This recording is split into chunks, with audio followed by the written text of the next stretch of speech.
गुरु गोबिंद सिंह एक महान योद्धा, दार्शनिक, लेखक और कवि की कहानी।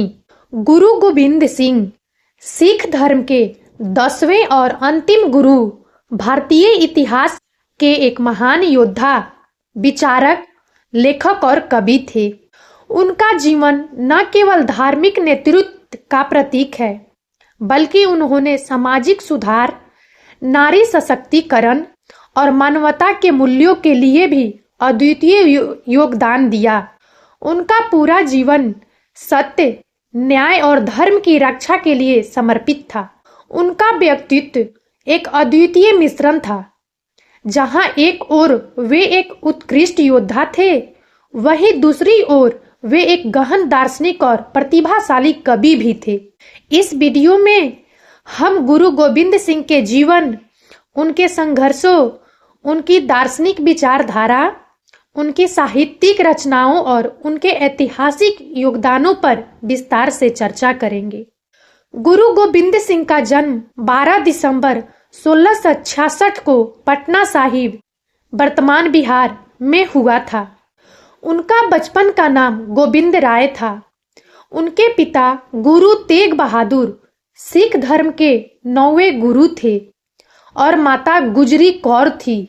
गुरु गोबिंद सिंह का जन्म ऐसे समय में हुआ जब भारत में मुगल शासक औरंगजेब द्वारा धार्मिक असहिष्णुता अपने चरम पर थी। जब गुरु गोबिंद सिंह केवल 9 वर्ष के थे, तब उनके पिता गुरु तेग बहादुर ने कश्मीरी पंडितों और हिंदुओं की धार्मिक स्वतंत्रता के लिए अपने प्राणों की आहुति दे दी। इस घटना ने गोविंद राय को गहराई से प्रभावित किया और उन्हें अपने जीवन को धर्म और न्याय की रक्षा के लिए समर्पित करने की प्रेरणा दी। गुरु गोबिंद सिंह के जीवन का सबसे बड़ा योगदान 1699 में बैसाखी के दिन खालसा पंथ की स्थापना थी। उन्होंने आनंदपुर साहिब में सिख समुदाय को एकत्र किया और 5 प्यारों का चयन कर उन्हें अमृत देकर खालसा पंथ में दीक्षित किया। खालसा पंथ की स्थापना का उद्देश्य था सिखों को एक संगठित, अनुशासित और वीर समुदाय के रूप में तैयार करना, जो धर्म और न्याय की रक्षा के लिए किसी भी बलिदान के लिए तैयार हो।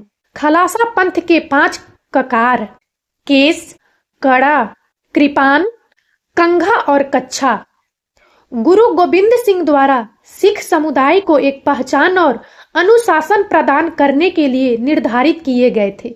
गुरु गोबिंद सिंह का सैन्य जीवन उनकी अडिग वीरता और साहस का प्रतीक था। उन्होंने मुगल साम्राज्य और पहाड़ी राजाओं की क्रूरता के खिलाफ कई युद्ध लड़े। उनकी सबसे प्रसिद्ध लड़ाइयों में आनंदपुर साहिब की घेराबंदी, चमकौर की गढ़ी का युद्ध और मुक्तसर की लड़ाई शामिल है। चमकौर की गढ़ी का युद्ध गुरु गोबिंद सिंह की सैन्य कौशल और साहस का उत्कृष्ट उदाहरण है। इस युद्ध में उन्होंने अपने केवल 40 साथियों के साथ मुगल सेना के हजारों सैनिकों का सामना किया। हालांकि इस युद्ध में उनके 2 पुत्र शहीद हो गए, लेकिन गुरु गोबिंद सिंह ने आत्मसमर्पण नहीं किया और अंततः अपने शेष साथियों के साथ सुरक्षित निकलने में सफल हुए। गुरु गोबिंद सिंह केवल एक योद्धा ही नहीं, बल्कि एक महान दार्शनिक भी थे।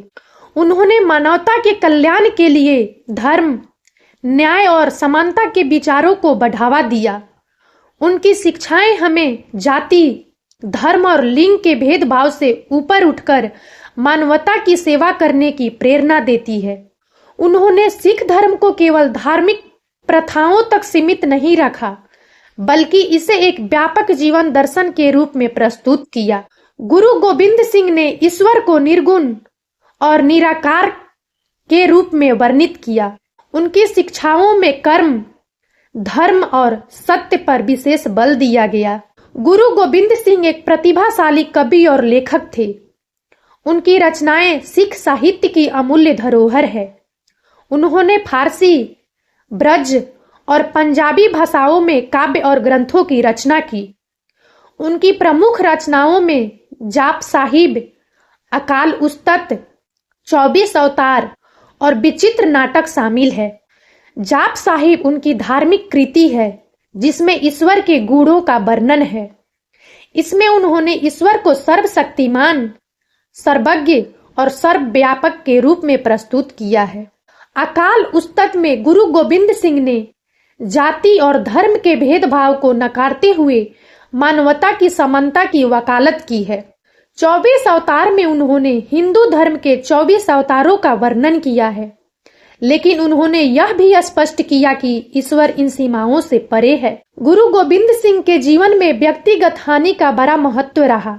उनके चारों पुत्र अजीत सिंह, जुझार सिंह, जोरावर सिंह और फतेह सिंह धर्म और न्याय की रक्षा के लिए शहीद हो गए। उनके 2 छोटे पुत्रों को सरहिंद के नवाब ने जिंदा दीवार में चुनवा दिया, जबकि उनके 2 बड़े पुत्र युद्ध में शहीद हुए। गुरु गोविंद सिंह ने इन सभी हानियों को सहन करते हुए भी अपने कर्तव्य का पालन किया। उन्होंने अपने परिवार के बलिदान को धर्म की रक्षा के लिए आवश्यक माना और अपने अनुयायियों को भी सत्य के मार्ग पर अडिग रहने की प्रेरणा दी। गुरु गोविंद सिंह ने महिलाओं को समानता और अधिकार दिलाने के लिए भी विशेष प्रयास किए। उन्होंने सिख महिलाओं को शिक्षा, आत्मरक्षा और नेतृत्व में सशक्त बनाया। उनके विचारों ने सिख समाज में महिलाओं के प्रति सम्मान और समानता की भावना को प्रोत्साहित किया।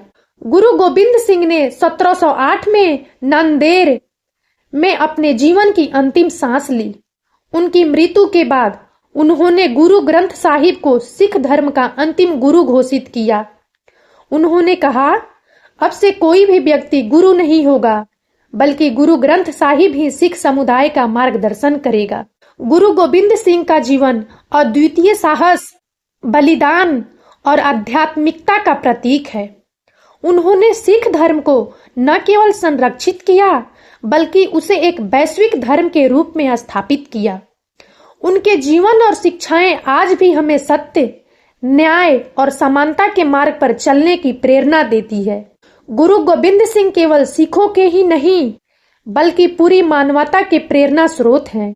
उनके विचार और कार्य हमें यह सिखाते हैं कि सच्चा धर्म वही है जो अन्याय और अत्याचार के खिलाफ खड़ा हो और मानवता की भलाई के लिए समर्पित हो। और अब इस वीडियो में इतना ही।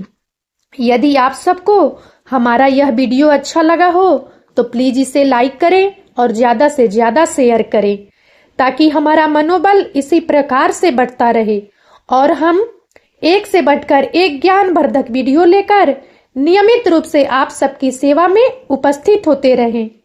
और तब तक के लिए बने रहें हमारे चैनल राज नंदिनी पर। हम बहुत जल्द एक नए ज्ञानवर्धक वीडियो के साथ एक बार फिर से आपकी सेवा में उपस्थित होंगे। जय हिंद, जय भारत।